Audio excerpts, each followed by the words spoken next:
बोल वृंदावन बाके लाले की जय, मोर मुकुट बंसी वाले की जय, राधा रानी सरकार की जय, श्रीमद् भागवत गीता की जय। यदा यदा हि धर्मस्य ग्लामिर्भवति भवति भारत, अभियुद्धा धर्मस्य तदात्मसंजातं, प्रणश्यसिद्धान् विनाशाय च दुष्कृतं, धर्मसंस्थापनाय संभवामि युगे युगे। ओम नमो भगवते वासुदेवाय, विश्वराय आदिपुरुष परम्परालेख पुरुष नमः।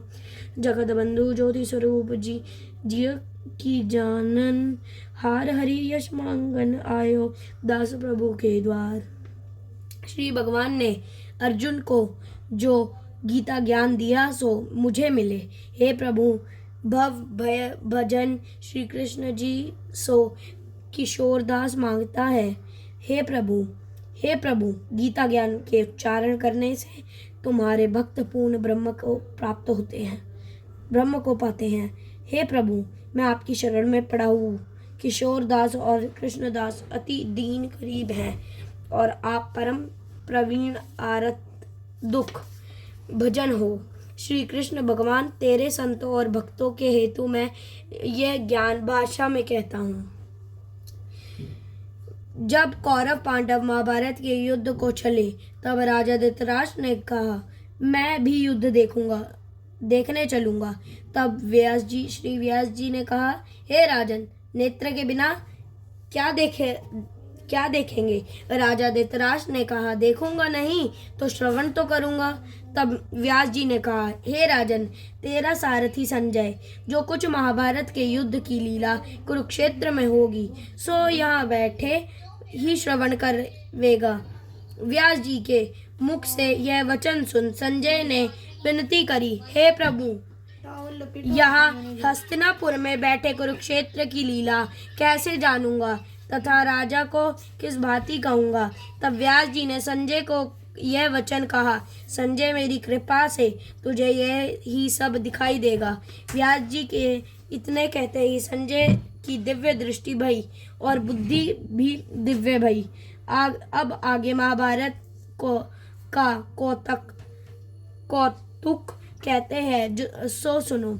7 अश्वहिणी सेना पांडवों की और 11 अक्षौहिणी सेना कौरव की, यह दोनों सेना कुरुक्षेत्र में जा एकत्रित हुए हैं।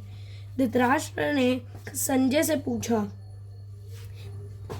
हे संजय, धर्म के क्षेत्र कुरुक्षेत्र में युद्ध की इच्छा से एकत्र हुए मेरे और पांडु के पुत्र ने क्या किया। संजय ने कहा, पांडवों की सेना को व्यूहित देखकर दुर्योधन आचार्य द्रोण के सीमा पर जाकर कहने लगे, हे आचार्य, देखिए, आपके शिष्य बुद्धिमान द्रुपद पुत्र ने पांडवों की बड़ी सेना की कैसी व्यूह रचना की है। इस सेना में अर्जुन भीम जैसे बड़े बड़े धनुर्धारी है, वीर है, विराट भारती द्रुपद, धृष्टकेतु, चेकितान बलवान, काशीराज, पुरुजित, कंतुभोज, नरु और श्रेष्ठ शैव्य पराक्रमी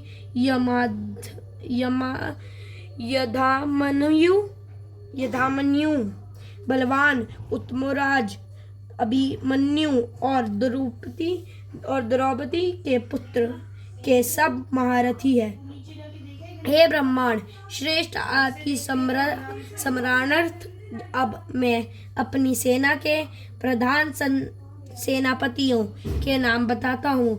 आप भीष्म, कर्ण, युद्ध विजय, कृपाचार्य, अश्वत्थामा, विकर्ण, सोमदत्त के पुत्र भूरिश्व और बहुत से शूरवीर मेरे लिए प्राण तक देने के लिए तैयार हैं। ये लोग शास्त्र चलाने में अति निपुण है। हमारी सेना का जिस भीष्म रक्षक है अपरिमित बल है और उनकी सेना जिसके भीम रक्षक है थोड़ा बल है। अब आप सब अपने अपने मोर्चे पर सावधान रहकर सेनापति की रक्षा कीजिए। भीष्म पितामह ने दुर्योधन को प्रसन्न करते हुए और ऊंचे स्वर में गरजते हुए शंख बजाया। फिर वह चारों ओर शंख, नगाड़े, ढोल, गोमुख आदि बाजे बजाने लगे, जिनका बड़ा भयंकर शब्द हुआ, जिसके अंतर श्री कृष्ण और पांडव अर्जुन ने दिव्य शंखों को बजाया। श्री कृष्ण ने पंचजन्य और अर्जुन ने देवदत्त नामक शंख को बजाया। भीष्म कर्ण करने वाले भीम ने पौंडिक नामक बड़े शंख को बजाया। कुंती पुत्र राजा युधिष्ठिर ने अंतविजय, नकुल ने सौघष और सहदेव ने माणी पुष्पक और काशीराज शंखिणी, धृष्ट घृणुमन, विराट, अपराजित, सत्य की राजा द्रौपदी की और द्रौपदी के 5 पुत्र और महाबो अभिमन्यु, इन सब वीर ने अपने अपने शंखों को बजाया। उन शंखों की भारी शब्द से आकाश और पृथ्वी के गूंज उठे और धृतराष्ट्र के पुत्र हृदय कांप उठे। धृतराष्ट्र के पुत्र के हृदय कांप उठे। हे राजन, अर्जुन ने कौरवों को युद्ध के लिए प्रस्तुत देखकर धनुष उठाकर श्री कृष्ण से कहा कि हे अच्युत, मेरे रथ पर दोनों सेनाओं के बीच में खड़ा कीजिए, जिससे मैं युद्ध करने वाले को देख लूं कि इस रणभूमि में मुझे किन किन के साथ युद्ध करना चाहिए। दुर्बुद्धि दुर्योधन की प्रीति करने वाले जो युद्ध के लिए एकत्रित हुए हैं, उनको देखूंगा। संजय ने कहा, हे राजन, अर्जुन की बात सुनकर श्री कृष्ण ने भीष्म, द्रोण आदि वीरों के सामने उत्तम रथ को खड़ा करके कहा कि हे वीर, युद्ध के लिए अगत इन्हें कौरवों को देख लो। अर्जुन ने चाचा, बाबा, गुरु, मामा, भाई, पुत्र, पौत्र, मित्र, श्वशुर और स्वजनों को शस्त्रों से सुसज्जित खड़े देखा और उसने इन दोनों सेनाओं में अपने ही सब बंधुओं को देखकर परम दृढ़ हुए। यह वचन कह, हे कृष्ण, युद्ध की इच्छा से आए हुए इन अपने बंधुओं को देख मेरे अंग ढीले होते जाते हैं और मुंह सूखा जा रहा है। मेरा शरीर बेकल होता है, गांडीव हाथ से गिर जाता है। हे केशव, मुझ में यहाँ खड़े रहने की सामर्थ्य नहीं है और इस सब लक्षणों में उल्टे देख रहा हूँ।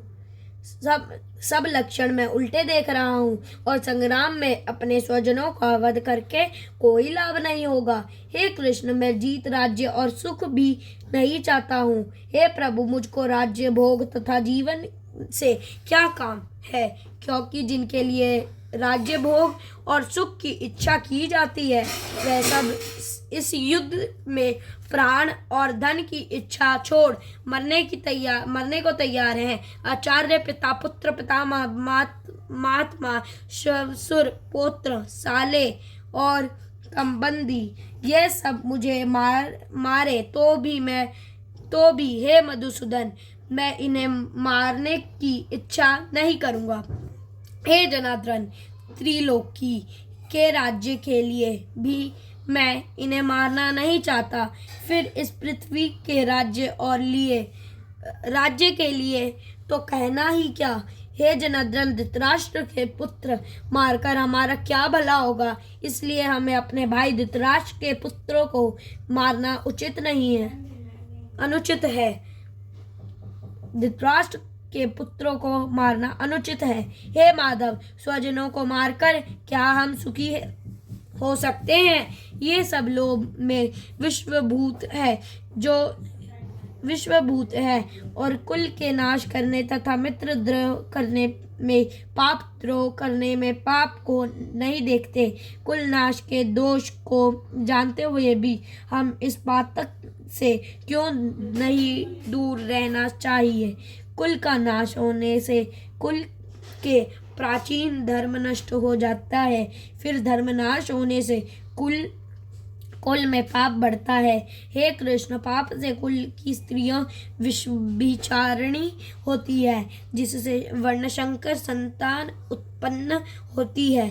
वह वर्णशंकर जिन पुरुषों ने कुल को नष्ट किया है उनको तथा उस कुल को नरक में पहुंचाते हैं, क्योंकि युद्ध तर्पण आदि बंद हो जाते हैं। वर्णशंकर बनाने वाले दोषों से कुल ध्वंसकों के जाति धर्म और कुल धर्म निरंतर नाश होते हैं। हे जनार्दन, मैंने बार सुना है कि कुल धर्म नष्ट होने से निश्चय नरकवास करने होता है। हम बड़ा पातक करने को तैयार है, जो राज्य सुख के लोभ से स्वजनों को मारने की कोशिश कर रहे हैं। शस्त्रों को धारण लिए हुए धृतराष्ट्र के पुत्र यदि मुझे शस्त्र रहित और उपायहीन को रणभूमि में वध कर डाले तो मेरा बहुत कल्याण हो। संजय ने कहा, हे राजन, यह कहकर दुखित होकर अर्जुन ने धनुष बाण फेंक दिए और रथ के पिछले भाग में जा बैठा। बोलिए गीता भगवान की जय, राधा रानी सरकार की जय, कृष्ण कन्हैया लाल की।